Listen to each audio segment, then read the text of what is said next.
Epístola do escritor aos Hebreus, capítulo 12, versículo 14 e versículo 15.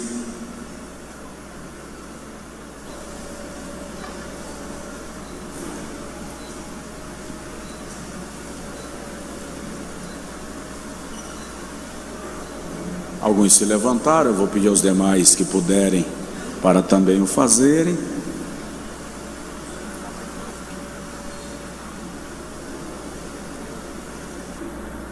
Diz assim: segui a paz com todos e a santificação, sem a qual ninguém verá o Senhor. Vou repetir: segui a paz com todos e a santificação, sem a qual ninguém verá o Senhor.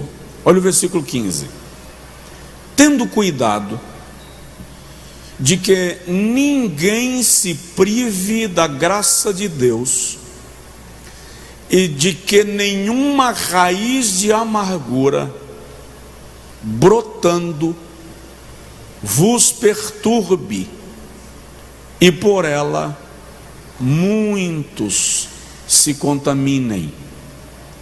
Tendo cuidado de que ninguém se prive da graça de Deus e de que nenhuma raiz de amargura brotando vos perturbe, e por ela muitos se contaminem.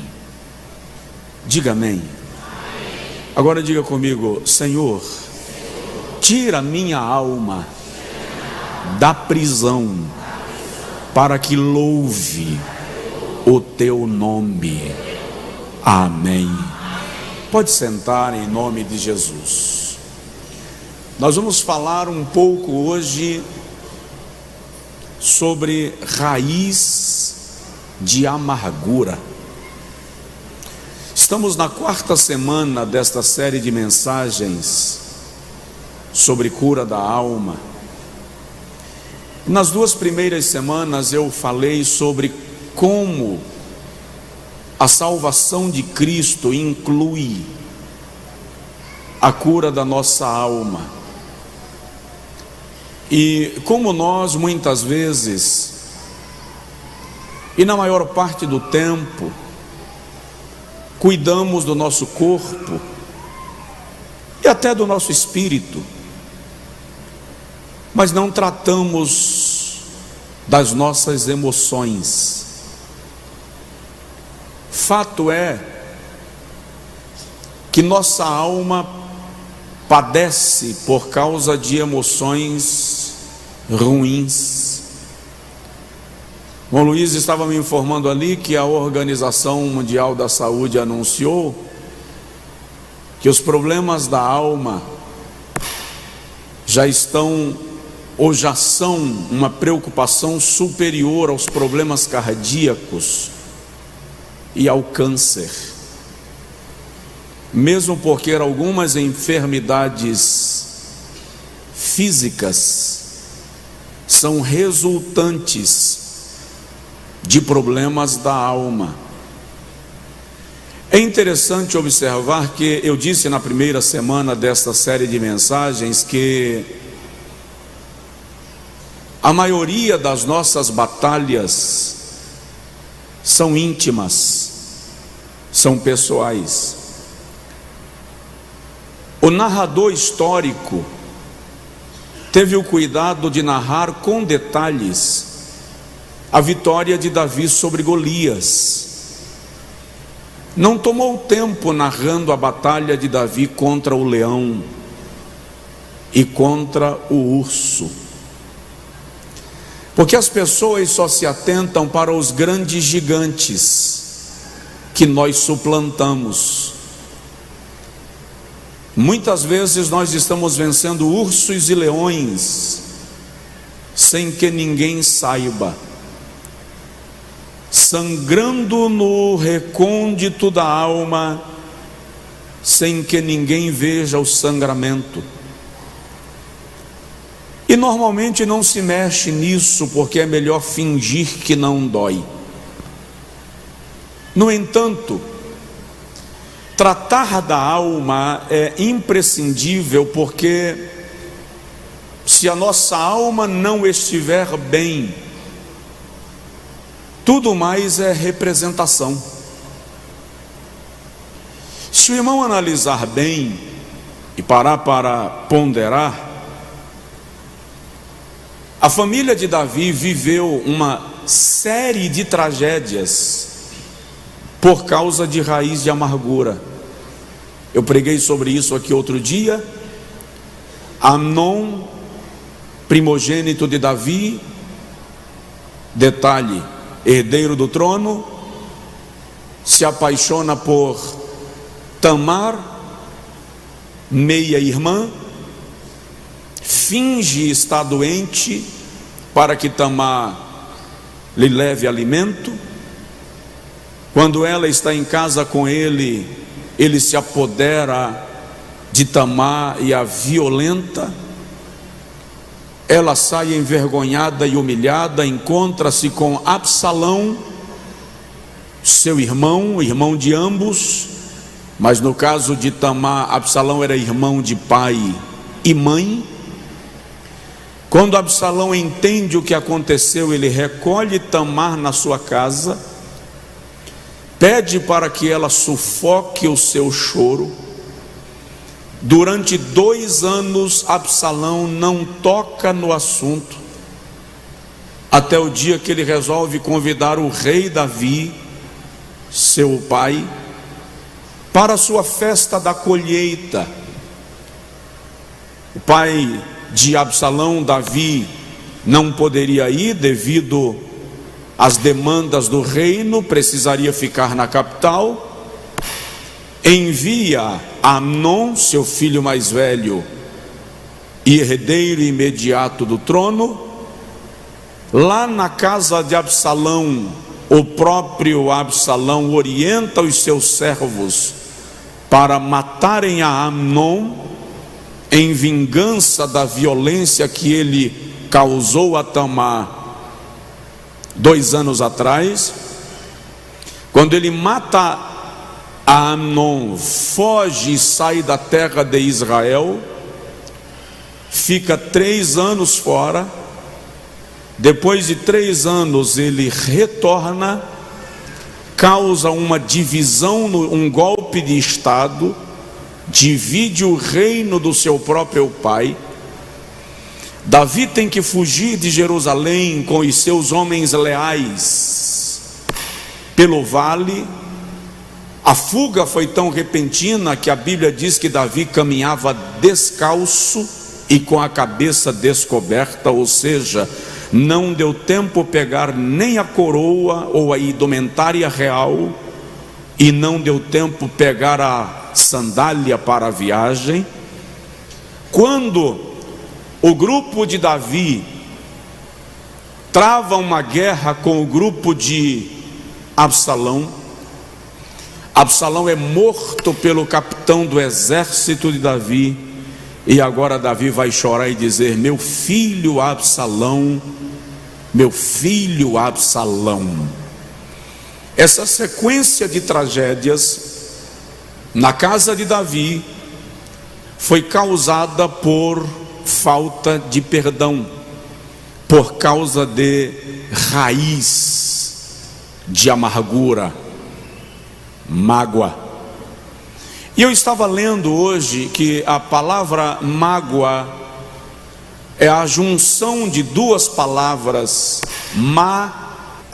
água, fazendo referência a água podre, água empoçada, água retida, dando a entender que mágoa é o acúmulo de emoções ruins que terminam por te apodrecer, que não te fazem bem.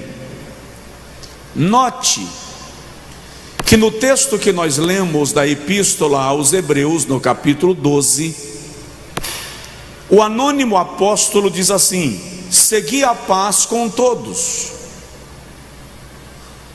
O Senhor Jesus nos orienta sobre a paz. Pedro nos orienta que nós devemos seguir a paz. Aqui o escritor está ensinando a nós outros que seguir a paz é uma ordem, é uma determinação. E é interessante que ele cria um link, uma conexão desta paz com os outros, com todos, e a santificação. Que ele diz seguir a paz e a santificação. Ou seja, não há possibilidade. Eu gosto dessas amarrações que a Bíblia faz. Não há possibilidade de santificação sem paz com todos. Significa dizer que essa ideia de sou muito santo, muito espiritual, mas não suporto o irmão fulano, não é santificação. Você me entendeu? Diga amém. Esse negócio de sou santo, santarrão, perfeito, mas não suporto a irmã fulana, não é santificação. Seguir a paz e a santificação. Há uma conexão entre os dois estados, as duas condições de vida. De repente o escritor, inspirado pelo Espírito Santo, continua o seu raciocínio, e no seu raciocínio ele diz: tendo cuidado, olha só, seguir a paz com todos e a santificação, sem a qual ninguém verá o Senhor, tendo cuidado. Ele está dizendo que eu sigo a paz e a santificação, tendo cuidado de não me privar da graça de Deus. E como é que eu tenho cuidado de não me privar da graça de Deus? Não permitindo que nenhuma raiz de amargura brote em meu coração. O pensamento do escritor não é desconexo, ou seja, o versículo 14 não é independente do versículo 15. O versículo 15 não é independente do 14. É uma linha de raciocínio clara no texto. Ele dá sequência no seu pensamento doutrinário quando diz: seguir a paz com todos e a santificação, sem a qual ninguém verá o Senhor, tendo cuidado de que ninguém se prive da graça de Deus, permitindo que brote alguma raiz de amargura em seu coração. Deixa eu lhe fazer entender o raciocínio. Ele está falando que quando a raiz de amargura brota no nosso coração, nós somos privados da graça de Deus. E quando nós somos privados da graça de Deus, a santificação e a paz com todos está automaticamente comprometida. Por quê? A palavra privar nesse texto literalmente é renegar um direito recebido. Renegar um direito recebido, ou seja, eu conheço a graça, eu desfruto da graça, eu recebo as bênçãos da graça, mas por causa da raiz de amargura eu abro mão da operação da graça para alimentar um ressentimento em meu coração. Entende-se Entende-se com esta colocação do escritor que quando eu permito o ressentimento crescer em mim, é porque eu já me privei da graça, eu já reneguei os benefícios da graça. E o grave, a parte grave disso aqui, é que todas as bênçãos recebidas de Deus nos são concedidas pela graça, inclusive, por que não dizer, principalmente, a salvação.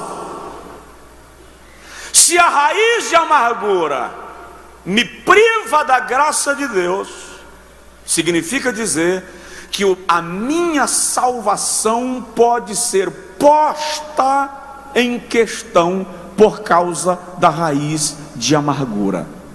Alguém me entendeu? Diga amém.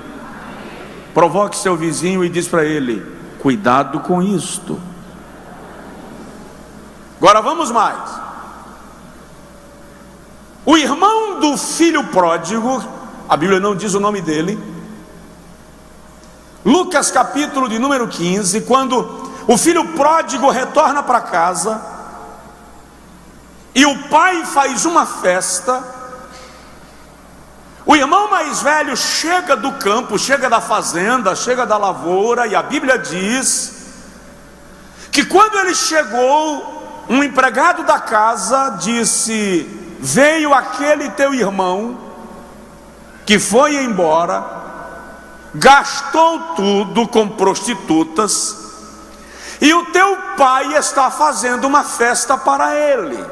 Presta atenção, esse empregado da casa cumpre o papel daquela pessoa que gosta de colocar lenha na fogueira. Você já percebeu que quando você está com um dedo inflamado, a unha encravou, as pessoas não conseguem pisar em outro dedo? Parece que tem um chamariz. Você está com um problema muscular, ninguém te abraça normalmente, mas nesse dia que o nervo ciático resolveu incomodar, todo mundo que te pega quer te dar um abraço de anaconda.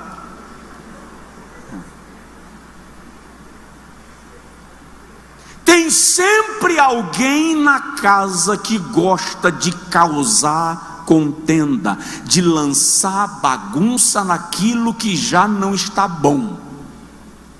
Aquele teu irmão que gastou tudo com prostituta veio e teu pai fez uma festa para ele.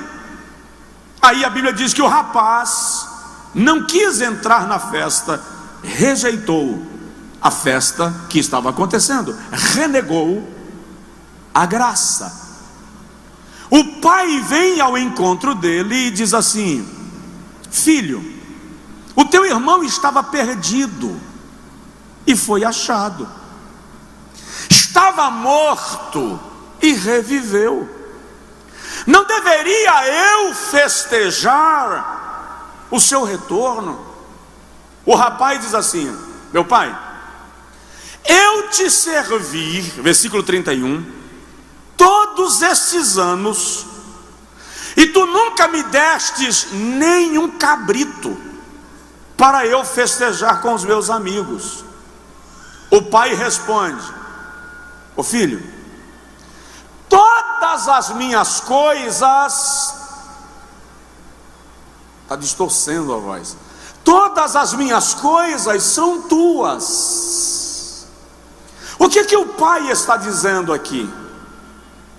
Ele está dizendo o seguinte: tudo que eu tenho é teu. Se você não desfrutou, não me culpa, é porque você não quis desfrutar. Se privar da graça, aqui em Hebreus 12:15, é ter todas as bênçãos ao seu dispor, e abrir mão delas por causa de um ressentimento. Você está entendendo?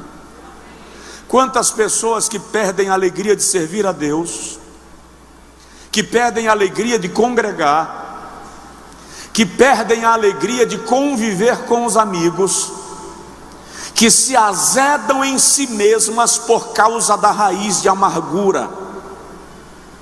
E é interessante que o escritor diz assim: para que nenhuma raiz de amargura brotando. A palavra raiz de amargura literalmente é raiz amarga, planta venenosa. É uma referência às ervas daninhas, venenosas, que brotavam no deserto, e que Israel sempre foi orientado a observar que tipo de hortaliça estaria comendo, para que não comessem veneno. E é interessante que o escritor fala dessa raiz de amargura como de uma planta que brota, que surge e vai crescendo dentro de nós, e se você não cortar, se tornará uma árvore, mas ela não te oferece frescor, porque ela é venenosa. Pessoas que estão tomadas pela raiz de amargura normalmente se tornam pessimistas, desconfiadas em absoluto, não confiam em ninguém, são pessoas azedas, transfere todos os seus sentimentos e ressentimentos para alguém e sempre culpa alguém pelo seu fracasso. E o incrível é que a igreja está muito bem frequentada por pessoas cuja alma está presa na amargura, no azedume, no ressentimento, na falta de perdão. Gente que não consegue perdoar o pai, gente que não consegue perdoar a mãe, gente que não consegue perdoar a ex-mulher, o ex-marido, o ex-namorado, a ex-noiva, e com isso se achata na vida. Saindo da igreja um dia, eu me deparei com um irmão querendo cometer suicídio. Desesperado, vou me matar, porque a vida não vale mais a pena, é só decepção. O que foi que te aconteceu, irmão? Minha noiva me traiu e não me quer mais. Espera aí, você quer se matar porque sua noiva lhe traiu? Pastor, porque eu amava demais. Senta aqui, que eu quero conversar contigo sobre algumas coisas da vida. Pessoas que se amargam perdem o prazer da vida por causa das frustrações. E presta atenção, a vida vai te frustrar. Nem tudo vai sair como você quis e planejou. Você vai ter derrotas onde esperava vitórias. Vai chorar onde esperava cantar. Eu tive um amigo, digo tive porque ele já partiu para a eternidade, que quando ele me via azedo, ele dizia: Josué, pega o limão e faz uma limonada. Aprenda a transformar situações difíceis em oportunidades de crescimento, de aprimoramento e de aproximação de Deus, tendo cuidado que nenhuma raiz de amargura brotando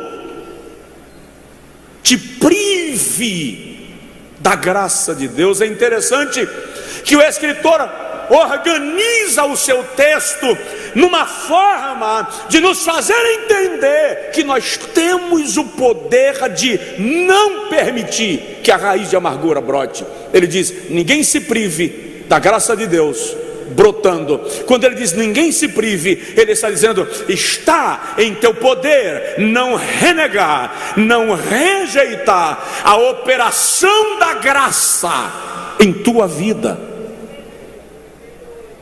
Tem alguém aí? Eu disse outro dia para uma pessoa, enquanto a confortava e tentava convencê-lo de não fazer a besteira que ele gostaria: o único remédio para o ressentimento, para a mágoa, é o perdão. Se você matar a pessoa que te feriu, isso não te conforta, porque você olha, morreu, mas o buraco dentro de você permaneceu. Esmagar a pessoa que te feriu não resolve teu problema, não te consola, até te dá a lei da compensação, mas lei da compensação não é cura. A cura está em aprender o caminho do perdão. Por isso que Jesus diz assim: quando vieres à casa do Senhor trazer a tua oferta, se te lembrares que tens algo contra alguém, ou que o teu irmão tem algo contra ti, deixa a tua oferta no altar, vai reconciliar-te com o teu irmão, depois volta e apresenta a tua oferta. Sabe o que isso significa? A raiz de amargura interfere no culto que você oferece a Deus. Eu vou repetir: vir à igreja, cantar, pregar, celebrar, bater palmas, encurvar, gesticular, dançar, o que você faz? Com o seu coração cheio de mágoa, seu culto não chega ao céu. Sua adoração não é adoração, é apenas apresentação. Isso é sério, isso é grave. Depois a gente diz: por que o culto hoje foi frio? Só foi frio para o teu coração, que está carregado de amargura de alma. Deixa o Espírito da graça liberar no teu coração a paz que excede a todo entendimento, e saia curado e livre em nome de Jesus. Que nenhuma raiz de amargura brote no vosso coração. Provoca o vizinho, fala com ele: tem que perdoar.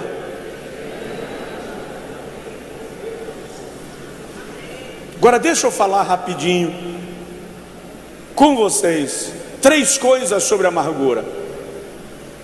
Deixa eu falar primeiro sobre pessoas na Bíblia que viveram amarguradas.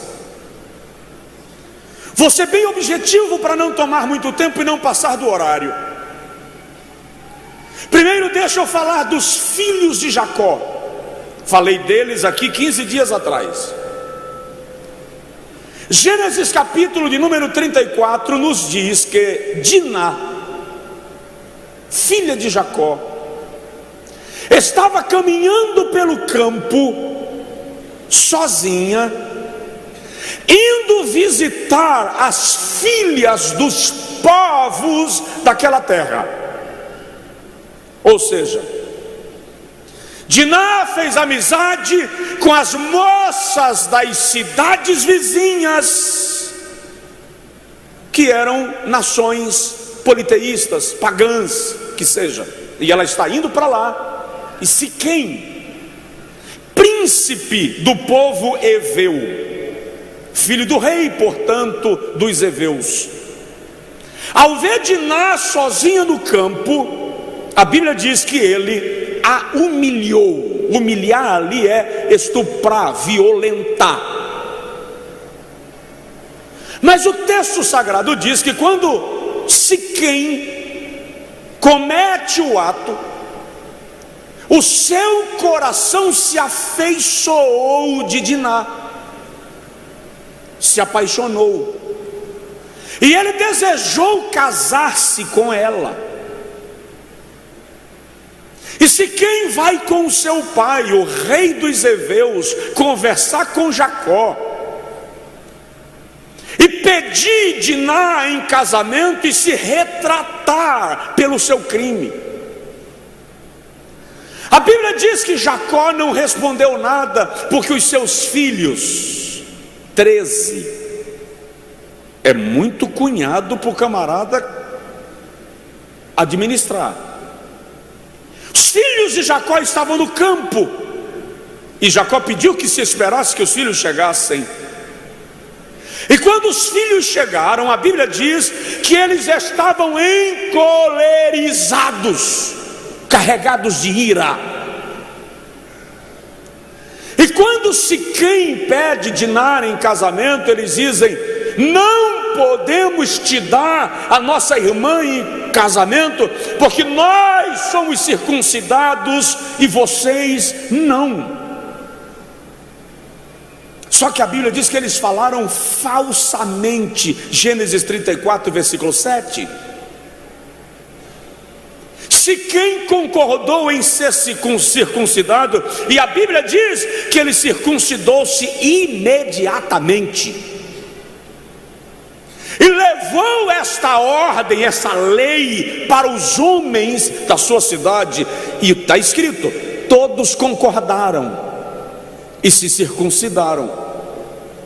No terceiro dia da circuncisão, o texto diz, quando todos estavam inflamados e convalescendo de dor, Simeão e Levi, tomados de amargura, levantam-se de madrugada, invadem a cidade, e a Bíblia diz que eles mataram todos os homens da cidade, de velhos a crianças, homens, e as mulheres e meninas eles levaram como presa, como reféns. Saquearam o gado, o rebanho de ovelhas, a colheita no celeiro, o ouro e a prata, e levaram consigo. Você vai observar que a raiz de amargura aqui causa pelo menos 5 sentimentos extremamente prejudiciais. Primeiro, ela é iracunda. A raiz de amargura é iracunda. Ela causa ira, cólera, raiva, revolta. Você já viu uma pessoa enraivecida e descontrolada? A raiz de amargura, diz o texto no versículo 7, eles estavam cheios de ira. Efésios capítulo 4, versículo 24, Paulo diz que todo sentimento ruim deve ser tirado do meio de nós. Ele coloca ira na lista dos sentimentos. E é interessante que Paulo dá uma orientação quando ele diz assim, Efésios 4, versículo de número 29: irai-vos e não pequeis. É possível irar-se e não pecar. Que tem situação que abusa, que te tira do sério, que te revolta, mas você assume o comando do sentimento para que ele não te leve a se distanciar de Deus. Então a raiz de amargura causa ira. Homens que quando ficam nervosos em casa, jogam as panelas nas paredes, quebra copo, dá tapa na mesa que o vizinho ouve. Mulher que quando fica nervosa em casa, joga panela de água quente em quem estiver perto, dá de cascudo nos filhos, pega na orelha e suspende, que o menino vem assim para compensar a puxada. Tratam os filhos aos beliscões. na ponta de palito de fósforo, recém-acesa ou recém-apagada. Crentes iracundos na igreja, porque estão carregados de raiz de amargura. Provérbios capítulo 26, no versículo 21, o sábio diz assim: como o carvão é para as brasas, e a lenha é para o fogo, assim é o homem contencioso para acender rixas. Não esquece que tem gente cuja vida é provocar contenda, divisão e guerras entre pessoas. É por isso que eu já disse aqui: quando alguém chegar falando mal de outrem para você, fica atento, porque quem fala mal de um para você, fala mal de você para um. Vigia. Eu estabeleci aqui um padrão e continuo colocando em prática. Se vier falar mal de alguém para mim, venha com a certeza que eu vou ligar para o alguém na hora. E nós vamos resolver isso na tampa. Porque a raiz de amargura é iracunda, e o homem iracundo é provocador de contendas. Segundo, a raiz de amargura causa falsidade, engano. A Bíblia diz em Gênesis 34:13 que os filhos de Jacó falaram com Siquém enganosamente. Está pretendendo fazer o mal, mas tratam como se estivesse tudo bem. Pessoas que são pérfidas, enganosas, fingem amizade, mas são inimigos. Lá vai, é culto de doutrina, é culto de ensino, na frente elogia, tece bons comentários, bajula até, e quando vira as costas, a língua vira uma navalha.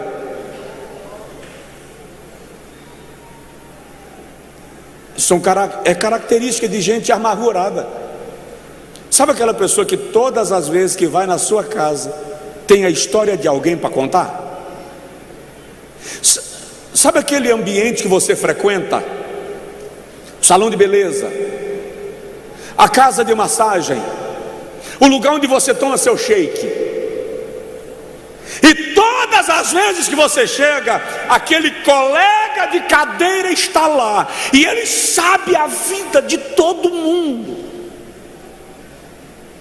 É um indivíduo doente, que precisa ser curado, tratado, sarado, e o Espírito de Deus tem total interesse de fazer isso na vida daqueles que estão aprisionados. Tira a minha alma da prisão.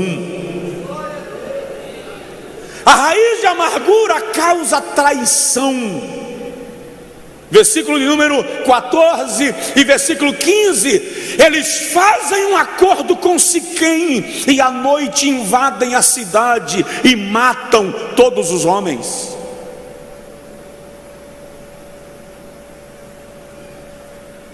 A palavra dada não tem valor.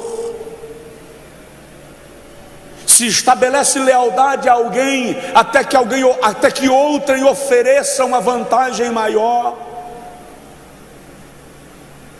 Estou falando de cura da alma. Eu sei que ouvir essas coisas é muito ruim, mas quem lembra de metiolate?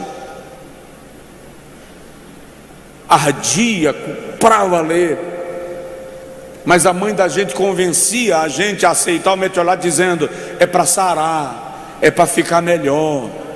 Então, às vezes, o remédio que a gente está tomando agora é muito ruim, pastor, mas é para sarar, é para curar, é para gerar vida, é para que o milagre seja liberado sobre a nossa alma.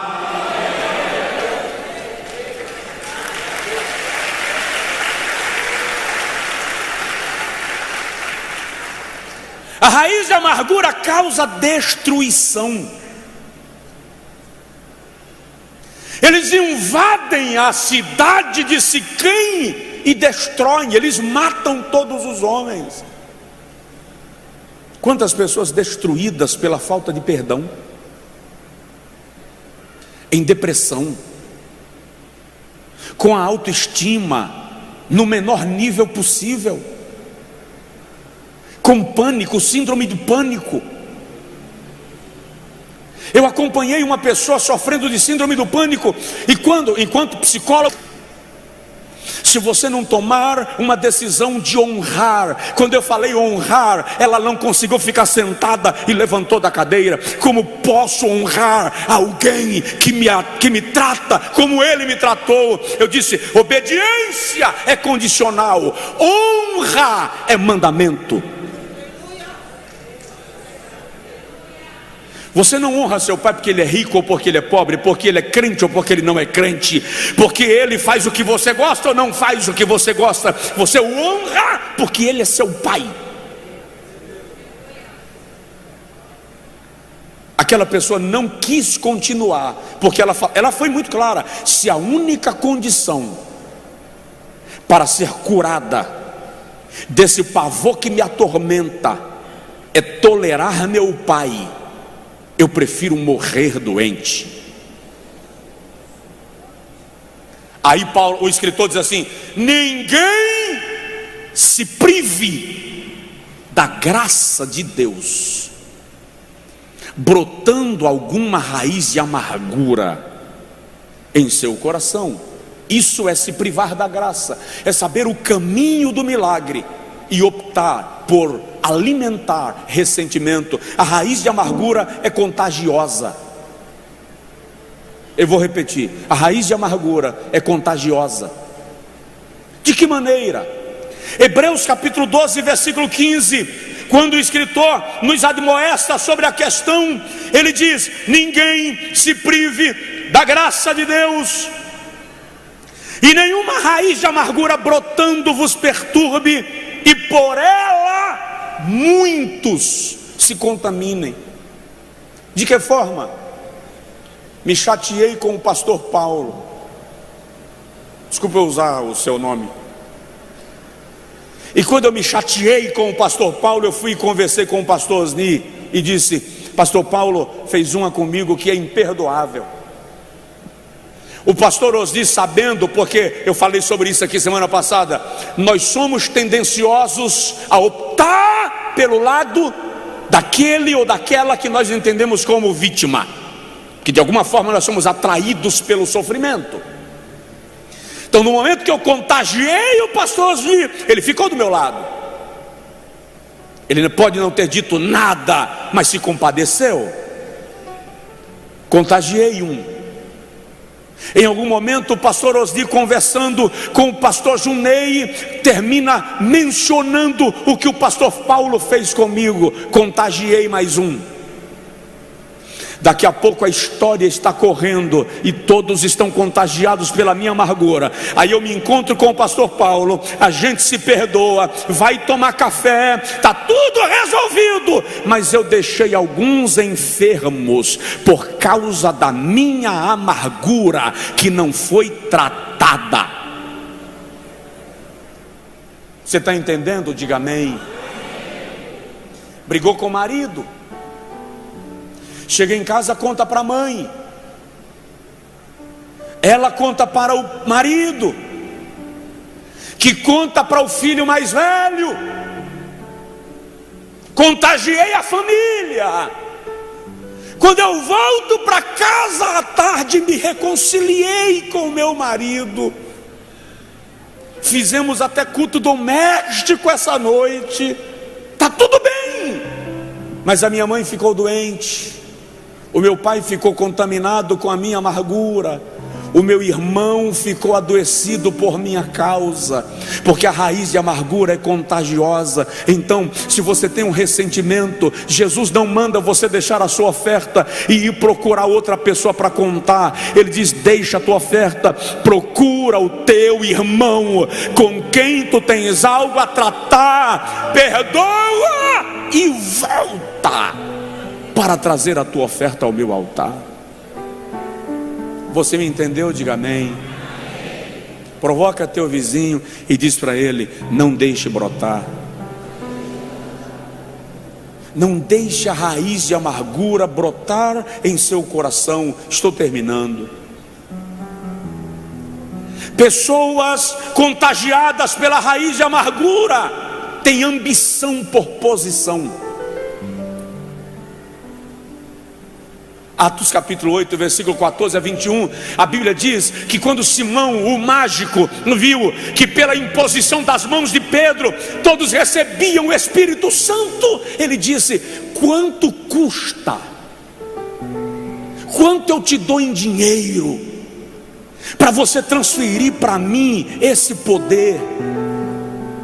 Pedro, olhando para Simão, disse: vá o teu dinheiro contigo para a perdição. Quer traduzir? Se Pedro fosse baiano, pernambucano, paraibano, Pedro ia dizer assim: vai com teu dinheiro para o inferno, porque você está pensando que pode comprar as coisas de Deus com dinheiro.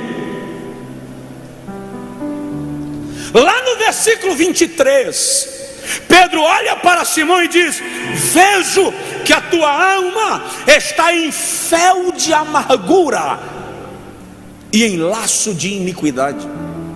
Qual é o problema de Simão aqui? O problema de Simão é: se Pedro recebeu, eu também quero. É aquela pessoa que diz assim: por que Deus está usando ela que só tem 6 meses de crente, e eu que tenho 6 anos não estou sendo usado ainda? Porque Deus não trabalha com FGTS espiritual. Como eu, filho de pastor, não estou sendo usado desse jeito e ele já está. Eu tenho 30 anos de igreja e não sou líder do departamento, e ela que tem 1 ano já é. Fel de amargura. Você não quer a posição para servir, você quer a posição para se parecer maior do que o outro.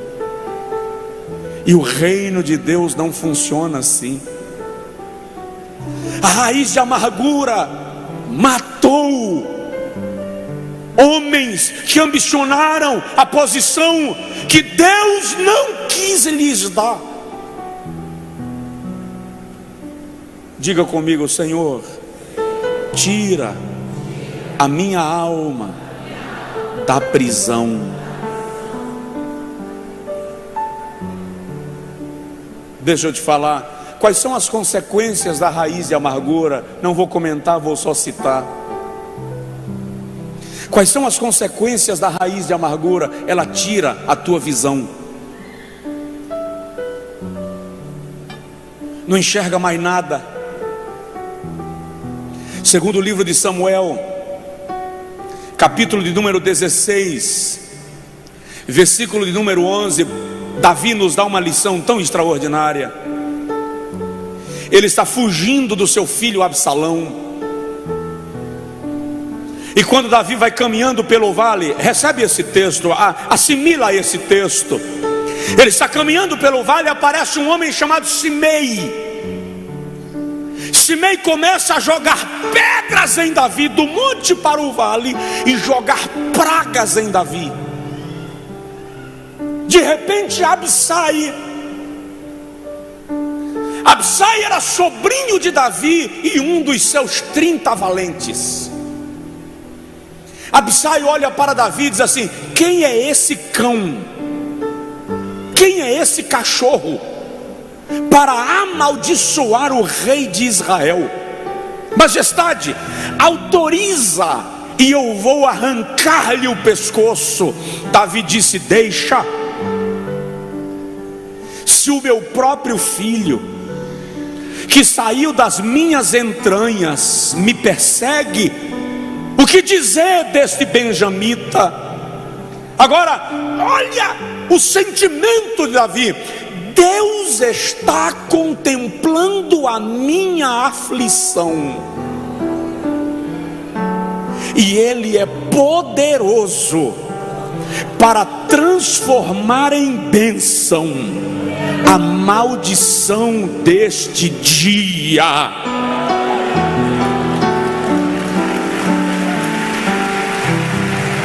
Aleluia! Davi não perde a visão de um Deus que transforma situações ruins em bênçãos. Não deixe a amargura tirar a sua visão. Não perca a visão. Não perca o foco. Segundo, a raiz de amargura, já falei, contamina os outros. Você sai da empresa e sai falando mal da empresa que você trabalhou anos. Você trabalhou na casa de uma pessoa como secretário do lar, ou secretária do lar, mordomo, babá, o que for, motorista. Ouviu particularidades das pessoas, e quando sai falando mal da casa, sai falando mal das pessoas. Você contratou o funcionário, ele te serviu, te deu lucro, cumpriu o seu papel, serviu tua empresa. Quando foi embora, você fica falando mal dele para ver se prejudica ele no próximo emprego.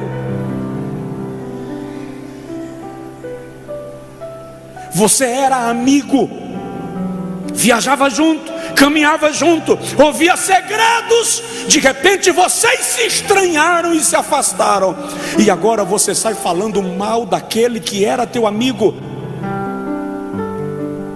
Isso, além de ser fraqueza de caráter,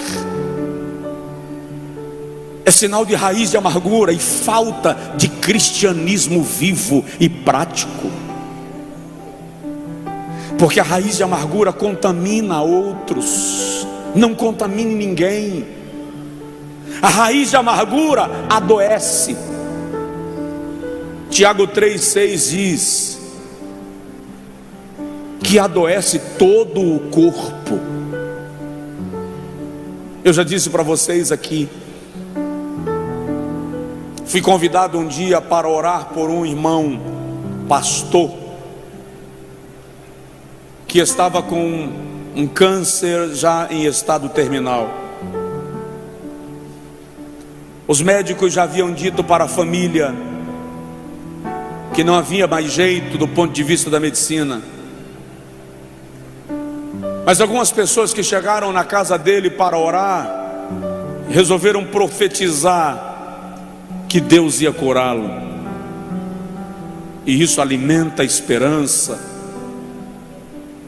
Como ele estava indo a pior, eu recebi uma ligação pedindo que eu fosse orar. E a irmã disse assim: eu sinto de Deus que quando o senhor orar, ele vai ser curado. Não sei porque as pessoas às vezes têm esse sentimento, chega, pastor, eu sinto de Deus que se o senhor orar, resolve. Não é por aí. Não é assim que funciona. E eu fui. Se o camarada vai ser curado no momento que eu orar, eu tenho que ir lá, porque se ele morrer antes da minha oração, eu vou ficar com o sentimento que morreu, porque eu não fui lá fazer uma oração. Cheguei de viagem, 10:30 da noite, fui direto. Quase meia-noite eu cheguei na casa, família reunida. Fui para o quarto, a mãe do lado. Quando eu estou no meio da oração, aquela oração pentecostal: ó Senhor Jesus, aqui está o teu servo. Na hora, o Espírito Santo disse no meu coração: eu não vou curá-lo.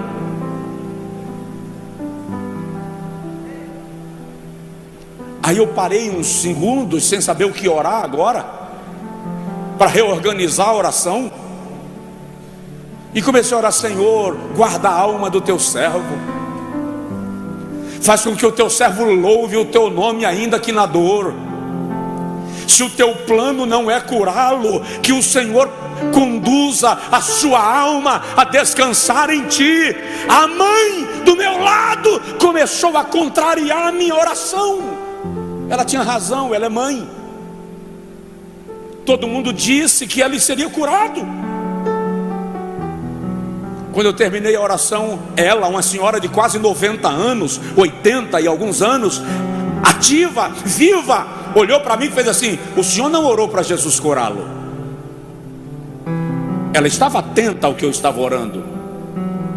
E eu disse a ela: eu queria que a senhora me permitisse falar só com ele. Ela disse: ele é meu filho, não tem segredo? Eu disse: não, eu não estou dizendo que tem segredo, mas eu gostaria de comunicar a ele algo de Deus. Ela disse: mas o senhor pode falar na minha frente? Foi ele quem pediu que ela se retirasse. Minha mãe, deixa o pastor falar. Quando todo mundo saiu, eu olhei para ele e disse: o Senhor me disse que ele não vai te curar. A lágrima dele caiu e ele disse: pastor, ele já me disse isso. Deus já falou comigo que vai me levar.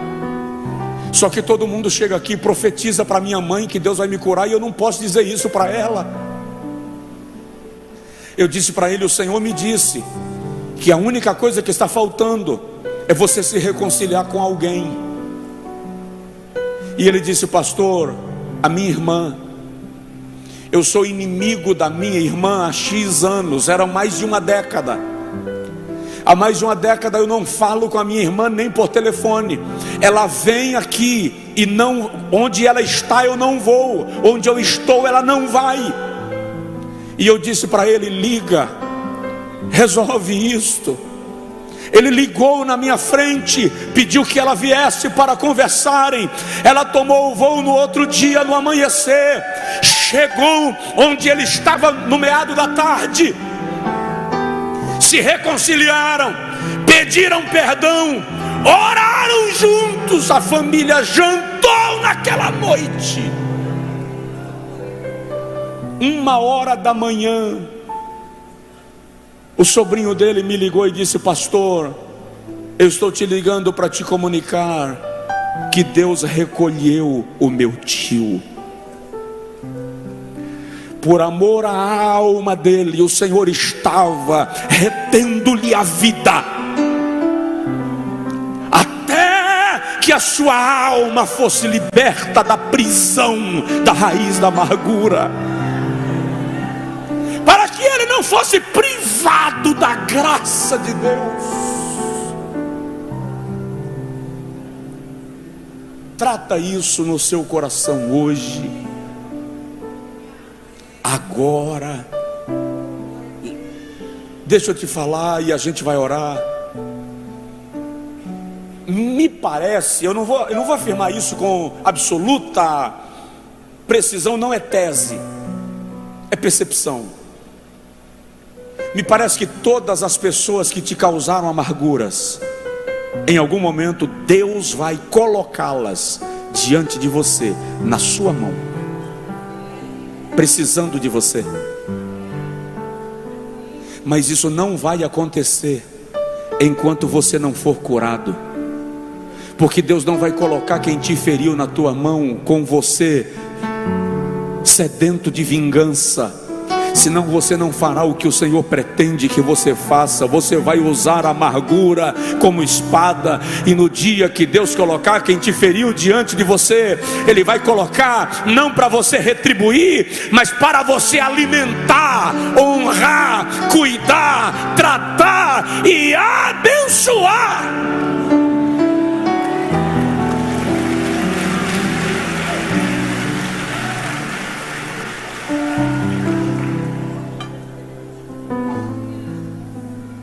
Deus colocou os irmãos de José na frente dele, colocou Saul na frente de Davi,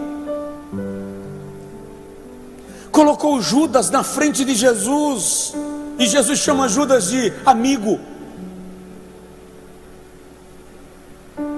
Mas o seu coração tem que estar curado. Como, pastor? Duas coisinhas. Primeiro, reconheça que a amargura é pecado. É incrível como a igreja só fala de pecados morais.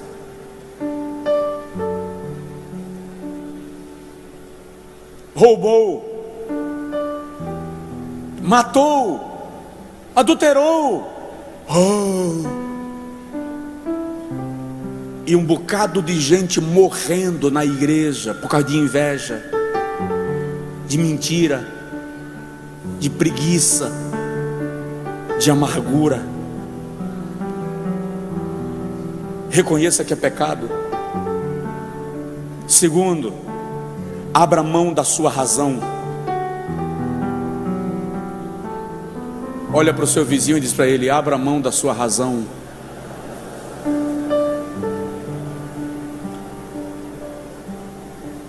Dois irmãos indo para a congregação dirigir um culto.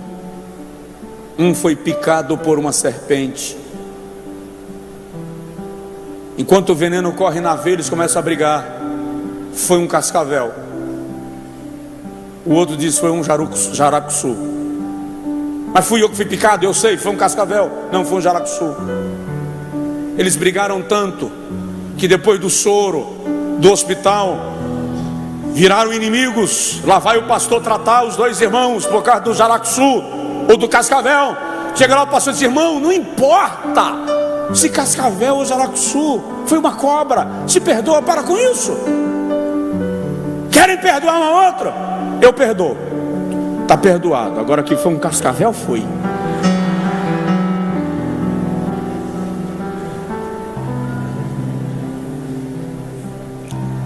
Às vezes, para você ter razão, olha para mim porque isso é profético.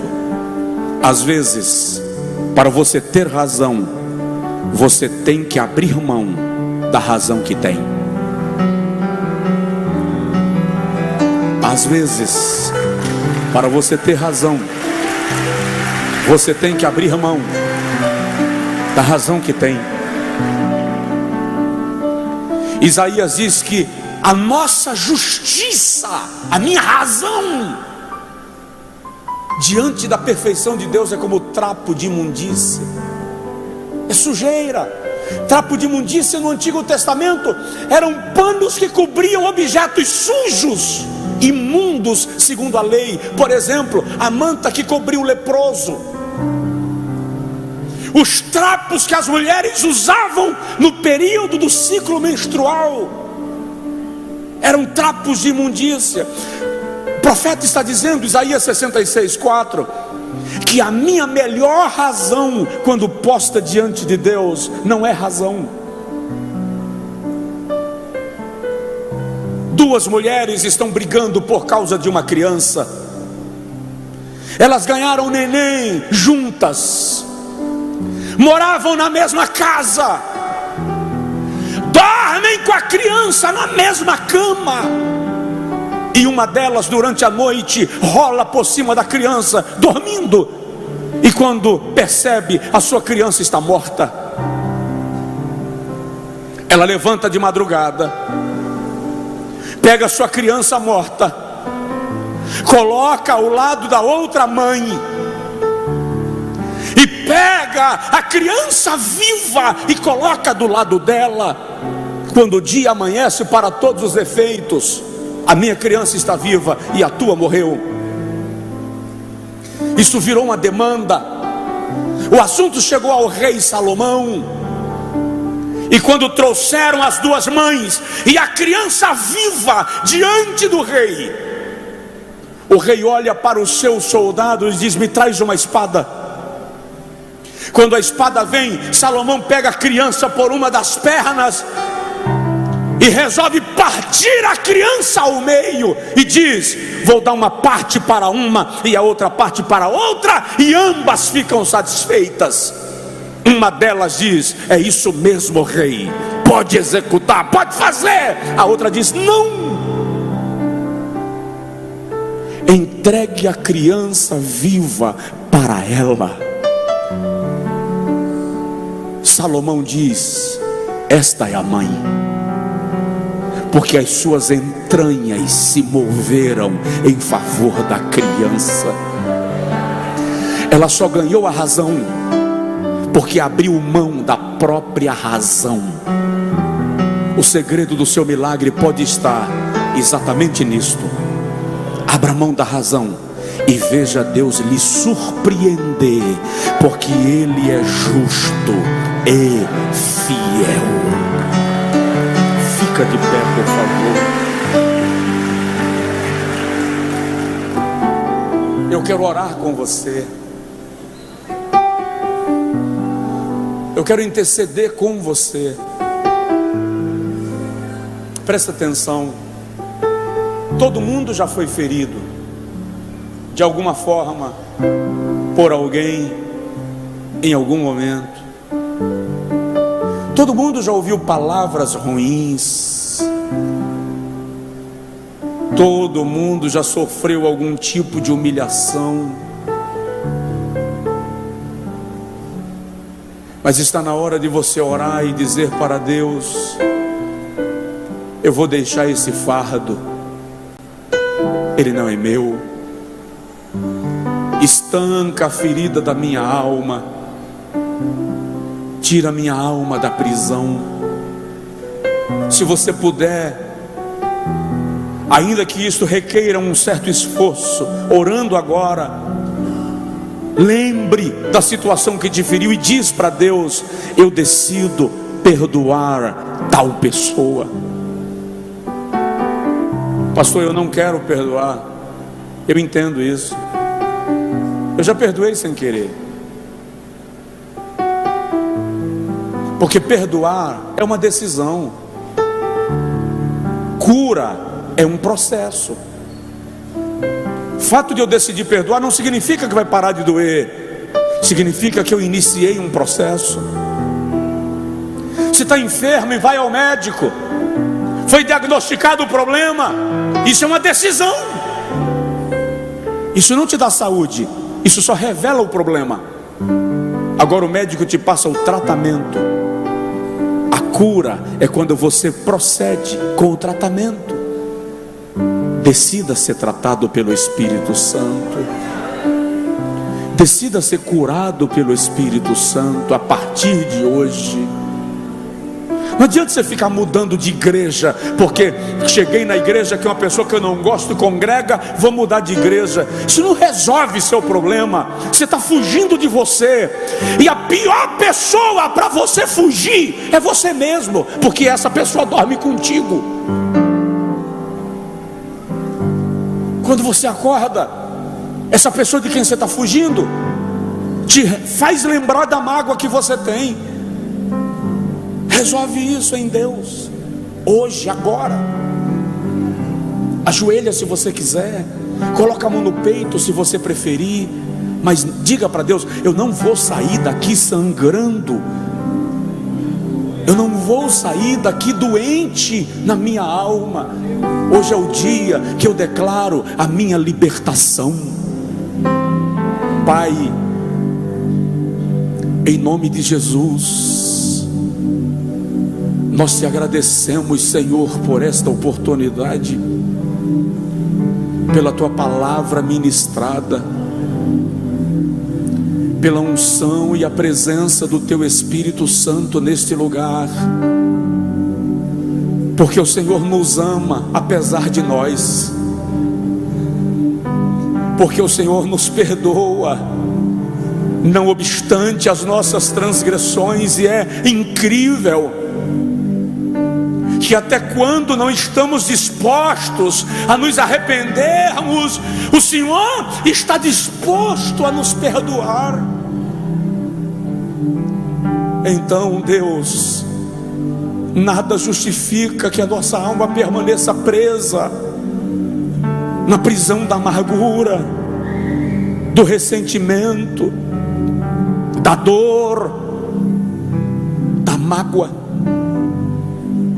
Pessoas que foram agredidas verbalmente, agredidas moralmente, agredidas fisicamente, pessoas que foram agredidas em suas convicções, em seus negócios, e a alma ainda não foi curada, tratada e restaurada. Espírito de Deus, não queremos viver privados da graça. Cura-nos nesta noite. Restaura a alma desta moça, restaura a alma deste homem, restaura a alma desta mulher. Ministra, Senhor, no coração deste jovem a tua graça saradora, que o seu coração seja profunda e poderosamente ministrado pelo Espírito Santo. Senhor, nós oramos por este homem, por aquela pessoa que sofreu traição em alguma área da sua vida, que sofreu rejeição e abandono, por aquela pessoa que traz as marcas da violência em seu histórico emocional. Nós oramos agora e pedimos que o Espírito Santo ministre cura e libertação nesta noite, em nome de Jesus.